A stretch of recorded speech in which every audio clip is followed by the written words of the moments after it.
윤 필립 선교사의 그들에게는 예수의 심장이 뛰고 있다. 프롤로그. 14살 소년부터 70대 할머니까지의 평신도들의 앞다퉈 복음 전하고 교회 개척한 이야기. 2010년 아프리카에서 세미나를 참석할 때였다.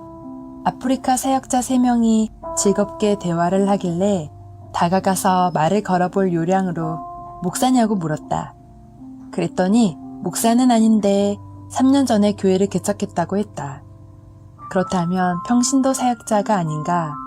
그때 나도 개척 3년 차였기 때문에 그의 사역에 관심이 쏠렸다. 그래서 성도가 몇 명이냐고 물었더니 3,000명이라고 했다. 3,000명이라고? 베드로도 아닌데 어떻게 개척 3년 만에 성도가 3,000명이 될 수 있단 말인가? 그것도 복음의 불모지라고 여겨 한국교회에서 항상 선교사를 보내는 아프리카에서 3년 만에 성도가 3,000명이 모이다니 도저히 믿기지 않았다. 게다가 그는 평신도가 아닌가? 목사인 나는 개척 3년 만에 겨우 30명을 넘겼을 뿐인데 무너진 나의 자존심을 되찾아볼 요량으로 옆에 있는 다른 아프리카 사역자에게 말을 걸었다. 그도 평신도인데 교회를 개척한 지 2년이 되었다고 했다. 그래서 성도 수를 물어보니 2,000명이란다. 그 말을 듣자 얼굴이 화끈거리면서 처음보다 더 부끄러웠다. 본전도 못 찾을 걸 괜히 물어봤다 싶었다. 그러다 혹시 둘 다 거짓말을 하는 것이 아닌가 의심스러워 마지막으로 한 사람에게만 더 물어보자고 생각하고 순진하고 착해 보이는 사람에게 목사냐고 물었다. 그러자 그 역시 평신도이고 개척 1년째라고 했다. 나는 그에게 그러면 당신 교회는 성도가 1,000명이겠네요? 하고 장난스럽게 말하자 어떻게 알았냐며 깜짝 놀랐다.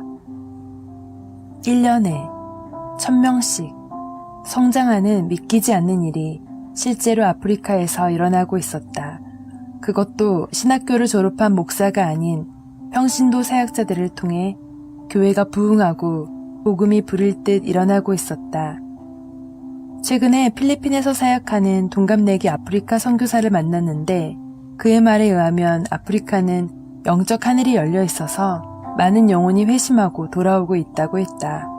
새벽에 집집마다 창문을 열고 장시간 기도하는 소리가 길 밖으로 흘러나와 가슴을 뜨겁게 한다고 했다. 필리핀에서도 같은 일이 벌어지고 있다. 매달 1개에서 2개의 교회가 세워지고 있다. 예수님의 사랑에 붙잡힌 평신도 사역자들이 골목 기퉁이에서, 체육관에서, 운동장에서, 동사무소와 나무 아래에서 예배드리고 있다. 그들은 신학교도 졸업하지 않았다. 세상 스펙은 물론 기성교회가 인정하는 소위 교회 스펙조차 갖추지 못한 세상적으로 볼 때는 보잘것없는 사람들이다. 그러나 그들에게는 예수의 심장이 있다. 구령의 열정이 있다. 말씀하신 그대로 이루실 것을 믿는 믿음이 있다. 그 믿음으로 거리에 불황하였던 20대 고아 청년은 빈민가로 들어가 100명이 넘는 아이들의 아빠가 되었고 15살 소년은 발품 팔아 번 돈으로 20명의 아이들을 먹이고 있다. 또한 힘겹게 살아가는 과부 할머니는 과부들을 위한 교회를 개척했고 19살 손자도 2개의 어린이 교회를 개척했다. 지붕도 없고 강대상도 없고 의자조차 없지만 14세부터 70대에 이르기까지 모든 성도들이 예수님의 사랑을 품고 교회를 개척하는 무한 번식의 역사가 일어나고 있다. 배움과 지식이 없는 가난한 평신도들이 예수의 이름으로 귀신을 쫓아내고 새 방언을 말하며 병자에게 손을 얹어 치료하는 기사와 표적을 행하고 있다.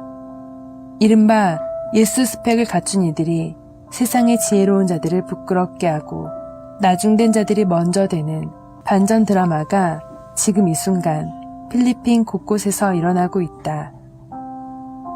세상 스펙과 교회 스펙을 뒤로하고 오직 예수 스펙을 쌓기 위해 기도와 말씀에 올인하는 평신도들이 예수님의 큰 일꾼으로 쓰임받으며 복음으로 인생 역전에 성공하고 있다.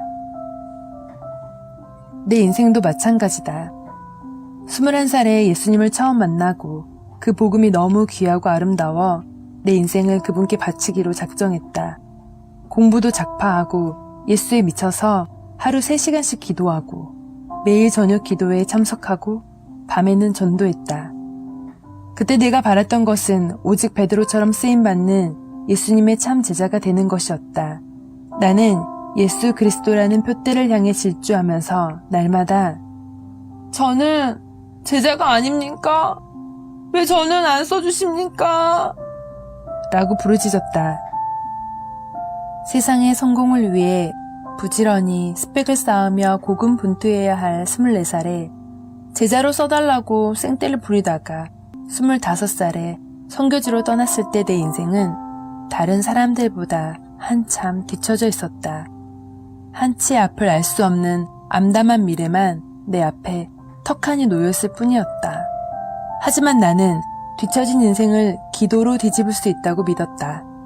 세상은 일꾼이 넘쳐난다고 사람들을 밀어내지만 하나님은 눈에 불을 켜고 추수할 일꾼들을 찾고 계신다. 세상은 더 많은 스펙을 요구하지만 하나님은 오직 그분을 향한 중심만을 보신다. 그리고 하늘의 상급은 물론 땅에서 누릴 큰 복도 베풀어 주신다. 세상 스펙으로는 인생 역전이 불가능하다. 오직 예수님의 능력만이 우리의 인생을 바꿀 수 있다. 예수님의 일꾼으로 쓰임받기를 갈망하며 나는 제자가 아닙니까? 주님, 나도 써주소서! 라고 부르짖으며 항변했을 때 어긋났던 내 인생의 방향키가 온전히 주님께로 맞춰졌고 인생에 무서운 가속이 붙기 시작했다.